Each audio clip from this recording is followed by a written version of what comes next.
So hey guys, welcome back to my another new vlog. So ಇವತ್ತು ನಾವು Musk melon juice ಮಾಡೋದು ಹೇಗೆ ಅಂತ ಹೇಳ್ಕೊಡ್ತೀನಿ ಬನ್ನಿ. ಅದೇ ಕರ್ಬೂಜನ್ ಜ್ಯೂಸು. ಸೊ ಕರ್ಬೂಜನ್ ಜ್ಯೂಸ್ ಮಾಡೋದಕ್ಕೆ ಬೇಕಾಗುವ ಐಟಮ್ಸ್ಗಳು: ಚಿಯಾ ಸೀಡ್ಸ್ ಒಂದ್ ಸ್ವಲ್ಪ ತಗೊಂಡಿದ್ದೀನಿ, ಮತ್ತೆ ಗೋಡಂಬಿಯನ್ನ ತುರ್ಬಿ ಇಟ್ಕೊಂಡಿದ್ದೀನಿ, ಪಿಸ್ತಾನ ತುರ್ಬಿ ಇಟ್ಕೊಂಡಿದ್ದೀನಿ, ಮತ್ತೆ ಬಾದಾಮಿಯನ್ನ ಕೂಡ ತುರ್ಬಿ ಇಟ್ಕೊಂಡಿದ್ದೀನಿ ನಾನು. ಅದಕ್ಕೆ ಸ್ವಲ್ಪ ಫ್ರೂಟಿ ಒಂದ್ ಸ್ವಲ್ಪ ಕಸ್ಟರ್ಡ್ ಪೌಡರ್ ಅನ್ನ ಇಟ್ಕೊಂಡಿರಿ. ಲೈಲನ್ ಸಬ್ಬಕ್ಕಿನ 1 ವಿಜಿಲ್ ಹಾಕಿ ಇಟ್ಕೊಂಡಿದ್ದೀನಿ ನಾನು. ಸೊ ನೀವು ನಾರ್ಮಲ್ ಸಬ್ಬಕ್ಕಿನೂ ಕೂಡ ಯೂಸ್ ಮಾಡ್ಬೋದು. ಸೊ ನಾನು ಸಾಬುದಾನ ಯೂಸ್ ಮಾಡ್ತಾ ಇದ್ದೀನಿ ಸ್ವಲ್ಪದು. ಸೊ ಸ್ವಲ್ಪ ಶುಗರ್ ಅನ್ನ ನಿಮ್ಗೆ ಎಷ್ಟು ಬೇಕೋ ಅಷ್ಟು ಶುಗರ್ ಅನ್ನ ಕೂಡ ಇಟ್ಕೊಳ್ಳಿ. ಮತ್ತೆ ಮಿಲ್ಕ್ ಬೇಕಾಗುತ್ತೆ, 1/4 ಲೀಟ್ರು ಆಗೋಷ್ಟು. ಸೊ ಹೇಗ್ ಮಾಡೋದು ಅಂತ ನೋಡ್ಕೊಂಬರೋಣ ಬನ್ನಿ. ಸೊ ಇವಾಗ ನಾನು ಏನ್ ತಗೊಂಡಿದ್ದೆ ನೋಡ್ರಿ, ಕರ್ಬೂಜನ್ನ ನಾನು ಮಿಕ್ಸಿಗೆ ಹಾಕೊಂತ ಇದ್ದೀನಿ. ಸೊ ಸ್ವಲ್ಪ ಎತ್ತಿ ಇಟ್ಕೊಂಡು ಚಿಕ್ಕದಾಗಿ ಕಟ್ ಮಾಡಿ ಇಟ್ಕೊಂಡಿರಿ, ಸ್ವಲ್ಪ ಬಾಯಿಗೆ ಸಿಗ್ಬೇಕು ಅಂತ ಲಾಸ್ಟ್ ಅಲ್ಲಿ ಹಾಕೋದಿಕ್ಕೆ. ಸೊ ಇನ್ ಮಿಕ್ಕಿದ್ನೆಲ್ಲ ನೀವು ಮಿಕ್ಸಿಗೆ ಹಾಕೋಬಹುದು. ಸೊ ನಾನು ಈ ತರ ಕನ್ಸಿಸ್ಟೆನ್ಸಿಯಲ್ಲಿ ರುಬ್ಕೊಂಡಿದ್ದೀನಿ, ಮಿಕ್ಸಿಯನ್ನ ಮಾಡ್ಕೊಂಡಿದ್ದೀನಿ.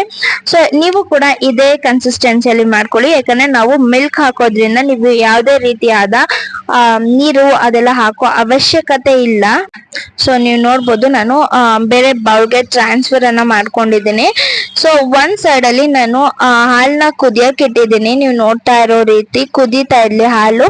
ಕುದೀತಾ ಇರುವಂತ ಹಾಲ್ಗೆ ಕಸ್ಟರ್ಡ್ ಪೌಡರ್ ಅನ್ನ ಮಿಕ್ಸ್ ಮಾಡ್ಕೊಡೋಣ. ಕಸ್ಟರ್ಡ್ ಪೌಡರ್ಗೆ ಸ್ವಲ್ಪ ನೀರ್ ಹಾಕೊಂಡೆ ಮಿಕ್ಸ್ ಮಾಡ್ಕೊಳ್ಳಿ ಕಸ್ಟರ್ಡ್ ಪೌಡರ್ ಅನ್ನ ಈ ರೀತಿ. ಸೊ ಅದನ್ನ ನೀವು ಕಸ್ಟರ್ಡ್ ಪೌಡರ್ ನೀರ್ ಹಾಕೊಂಡಿದ್ರಲ್ಲ ಅದನ್ನ ನೀವು ಈಗ ಹಾಲ್ಗೆ ಮಿಕ್ಸ್ ಮಾಡ್ಬೇಕಾಗುತ್ತೆ, ಕುದೀತಾ ಇರುವಂತ ಹಾಲ್ಗೆ. ಸೊ ಅದು ಸ್ವಲ್ಪ ಗಟ್ಟಿ ಆಗುತ್ತೆ. ನೀವು ಏನು ಸ್ಟವ್ ಆಫ್ ಮಾಡಬೇಡಿ. ಆಫ್ ಮಾಡಕ್ಕಿಂತ ಮುಂಚೆನೆ ಕಸ್ಟರ್ಡ್ ಪೌಡರ್ ಹಾಕಿ 2 ರಿಂದ 3 ನಿಮಿಷ ಕುದಿಸಿ. ಆವಾಗ ಅದು ಒಂದ್ ಸ್ವಲ್ಪ ಥಿಕ್ನೆಸ್ ಕನ್ಸಿಸ್ಟೆನ್ಸಿಗೆ ಬರುತ್ತೆ. ಆದ್ಮೇಲೆ ನೀವು ಇದಕ್ಕೆ ಟ್ರಾನ್ಸ್ಫರ್ ಅನ್ನ ಮಾಡ್ಬೋದು. ನಾನು ನೀವು ನೋಡ್ತಾ ಇರೋ ರೀತಿ ಇಲ್ಲಿ ಚಿಕ್ಕದಾಗಿ ಕಟ್ ಮಾಡಿ ಇಟ್ಕೊಂಡಿರುವಂತ ಕರ್ಬೂಜನ್ನ ನೀವು ನೋಡ್ಬೋದು. ಸೊ ನಾನು ಇವಾಗ ಕಸ್ಟರ್ಡ್ ಪೌಡರ್ ನ ಹಾಕ್ತಾ ಇದ್ದೀನಿ. ಅದ್ ಹಾಕಿದ್ಮೇಲೆ 2 ರಿಂದ 5 ನಿಮಿಷ ಕುದಿಬೇಕಾಗುತ್ತೆ ಹಾಲು. ಕುದ್ಮೇಲೆ ಅದು ಒಂದ್ ಸ್ವಲ್ಪ ಗಟ್ಟಿ ರೀತಿ ಫೀಲ್ ಆಗುತ್ತೆ, ಅವಾಗ ನೀವು ಆಫ್ ಮಾಡ್ಬೋದು. ನಾನು ಸ್ವಲ್ಪ ನಮ್ಗೆ ಯಾಕಂದ್ರೆ ಒಂದ್ ಸ್ವಲ್ಪ ಜ್ಯೂಸ್ ಅಲ್ವಾ, ಜ್ಯೂಸ್ ಒಂದ್ ಸ್ವಲ್ಪ ತೆಳ್ಳಗಿದ್ರೇನೆ ಕುಡಿಯೋದಿಕ್ ಆಗೋದು ಅಂದ್ಬಿಟ್ಟು ಸ್ವಲ್ಪ ತೆಳ್ಳಗ್ ಮಾಡಿ ಹಾಕ್ತಾ ಇದ್ದೀನಿ ಅಷ್ಟೇ ನಾನು. ಸೊ ಅದಕ್ಕೆ ನೀವು ಏನ್ ತಗೊಂಡಿದ್ರಿ ಶುಗರ್, ನಿಮ್ಗೆ ಎಷ್ಟು ಶುಗರ್ ಬೇಕೋ ಅಷ್ಟು ಶುಗರ್ ಅನ್ನ ನೀವು ಇದಕ್ಕೆ ಆಡ್ ಮಾಡ್ಕೋಬಹುದು. ನಿಮ್ಗೆ ಸ್ವೀಟ್ನೆಸ್ ಬೇಕಿದ್ರೆ ಹಾಕೋಬಹುದು, ಇಲ್ಲಾಂದ್ರೆ ಬಿಡ್ಬೋದು ಕೂಡ. ಸೊ ನೀವು ಇದಕ್ಕೆ ಖರ್ಜೂರ ಹಣ್ಣು ಕೂಡ ಹಾಕೋಬಹುದು, ಅದೇನು ಆಗಲ್ಲ. ಸ್ವೀಟ್ನೆಸ್ ಖರ್ಜೂರ ಹಣ್ಣು ಕೊಡುತ್ತೆ, ಡೇಟ್ಸ್ ಹಾಕ್ಬೋದು, ಏನ್ ಬೇಕಿದ್ರು ಹಾಕ್ಬೋದು. ನೀವು ಇದಕ್ಕೆ ಡ್ರೈ ಫ್ರೂಟ್ಸ್ ಏನ್ ಬೇಕಿದ್ರು ಹಾಕ್ಬೋದು, ಚೆನ್ನಾಗಿರುತ್ತೆ.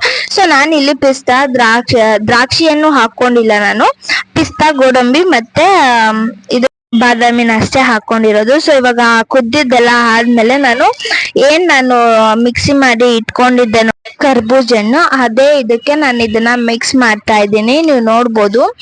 ಸೊ ಅದ್ ಮಿಕ್ಸ್ ಮಾಡ್ಮೇಲೆ 1-2-3 ಟೈಮ್ಸ್ ಅದನ್ನ ಮಿಕ್ಸ್ ಮಾಡ್ಕೊಳ್ಳಿ, ಏನ್ ನೀವು ಸ್ಪೂನ್ ತಗೊಂಡಿರ್ತೀರಲ್ವಾ ಅದ್ರಲ್ಲಿ. ಯಾಕೆಂದ್ರೆ ಮಿಲ್ಕು ಮತ್ತೆ ಅದು ಜ್ಯೂಸು 2 ಮಿಕ್ಸ್ ಆಗ್ಬೇಕು. ಸೊ ಅದಕ್ಕೋಸ್ಕರ ನಾನು ಮಿಕ್ಸ್ ಅನ್ನ ಮಾಡ್ತಾ ಇದ್ದೀನಿ ಅದನ್ನ. ಸೊ ನೀವು ನೋಡ್ಬೋದು ಈ ತರ ಕನ್ಸಿಸ್ಟೆನ್ಸಿ ಆಗಿ ಬರುತ್ತೆ. ಇದಕ್ಕೆ ನಾನು ಫ್ರೂಟಿಯನ್ನ ಹಾಕ್ತಾ ಇದ್ದೀನಿ, ಸ್ವಲ್ಪ ಟೇಸ್ಟಿ ಆಗಿರೋದಕ್ಕೆ ಅಷ್ಟೇ ಫ್ರೂಟಿ ಹಾಕ್ತಾ ಇದ್ದೀನಿ. ಸೊ ನಿಮ್ಗೆ ಬೇಕಿದ್ರೆ ಇದು ಏನ್ ಬೇಕಿದ್ರು ಹಾಕೋಬಹುದು, ದ್ರಾಕ್ಷಿ ಏನಾದ್ರೂ ಹಾಕೋಬಹುದು. ನಾನಿವಾಗ ಗೋಡಂಬಿಯನ್ನ ಹಾಕೊಂತಾ ಇದ್ದೀನಿ, ತುರ್ಬಿಕೊಂಡಿರೋ ಗೋಡಂಬಿ, ಮತ್ತೆ ಪಿಸ್ತಾ ಮತ್ತೆ ಬಾದಾಮಿ ಏನ್ ತುರ್ಬಿ ಇಟ್ಕೊಂಡಿದ್ದೆ ನೋಡಿ ಅದನ್ನು ಕೂಡ ಇದಕ್ಕೆ ಸೇರಿಸ್ತಾ ಇದ್ದೀನಿ ನಾನು.